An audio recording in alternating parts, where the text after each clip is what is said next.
I got home from a business trip and noticed my slippers were still wet. I asked Mary if we'd had anyone over. She froze for just a second, then laughed it off. Come on, you know I'm terrible with people. I just like quiet weekends at home. Isn't that what you always said you loved about me? That I'm so low maintenance? I gave her a vague smile and waited until she left to go shopping. Then I went through the apartment, room by room. Someone had used my razor. A pair of pajamas in the closet had been worn. But the kicker? The box of condoms in the nightstand was completely empty. 2 days, 12 condoms. Guy had stamina, I'll give him that. I swallowed my anger and pulled out my phone. Get me all the security footage from our building for the past 2 days. And keep it quiet. Next day at work, the footage was already in my inbox. I clicked it open and scrubbed through. Clear as day. Time stamped down to the second. Starting 3 days ago, some guy had been coming and going from my place. A lot. The last clip was from an hour before I got home. The elevator opened. He stepped out with his arm around Mary's waist. They stopped right outside our door and kissed. Long, slow, the kind of kiss where you can't tell where one person ends and the other begins. Mary's hand slipped inside his coat. I'd never seen her like that. So eager. So hungry. I knew exactly who he was. Dean Gilbert, Mary's new assistant. I'd seen his resume. 25, fresh back from some program overseas. 6'1", with the kind of face that gets you places. The video froze on him kissing her neck. I closed the window and leaned back. That's when someone knocked. 2 quick raps. Come in. The door opened, and there he was, Dean Gilbert, in a fitted light gray suit that showed off his height, every hair in place. His eyes had that cocky confidence you see in young guys mixed with something lazier, almost smug. He was holding a folder. Chairman Dickerson. His voice was all business. President Henson asked me to bring over the year-end bonus list for your signature. He walked to my desk and set the folder down. No small talk. Didn't leave. Just stood there, waiting. Perfect posture. But his eyes drifted past me to the bookshelf like this was just some boring errand. I looked up at him. He didn't flinch. He even smiled, a smile that was hard to read. Normally, when Mary sent stuff like this or had her secretary bring it, I'd glance at the total and sign. She handled HR and finance. I'd always given her free rein. But today, I picked up the folder, opened it. I went through page by page. Bonuses ranged from tens of thousands to a few 100,000, nothing unusual for this year. Then I hit the last page. My hand stopped. Next to Dean Gilbert's name was a long string of numbers. Year-end. Bonus. $1 million.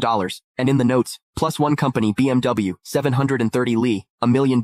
A BMW 7 Series, for an assistant who'd been here less than 6 months. I stared at that number for 2 seconds. Then I looked up. Dean was watching me. That little smile had gotten bigger, and there was something in his eyes now impatience. Chairman Dickerson, is there a problem? His tone was still polite, but there was an edge, a push. Miss Henson is waiting to head out. He made sure to emphasize those last words. I picked up my Mont Blanc pen and uncapped it. The tip hovered over the signature line. Didn't touch down. Mr. Gilbert, you've been with the company about 5 months now, right? My voice gave nothing away. 1 week shy of 5 months. Quick answer. Smooth. I said nothing. I signed. Thank you, Chairman Dickerson. He took the folder back, flipped to check my signature, then closed it. And right as he turned to leave, I caught it. His lips moved. Fast and silent. No sound. But I could read it clear as day. 3 syllables. Old bastard. He didn't even bother closing the door behind him. I stayed in my chair. Didn't move. The pen cap clicked back into place. Click the link in my bio to get the full story for free.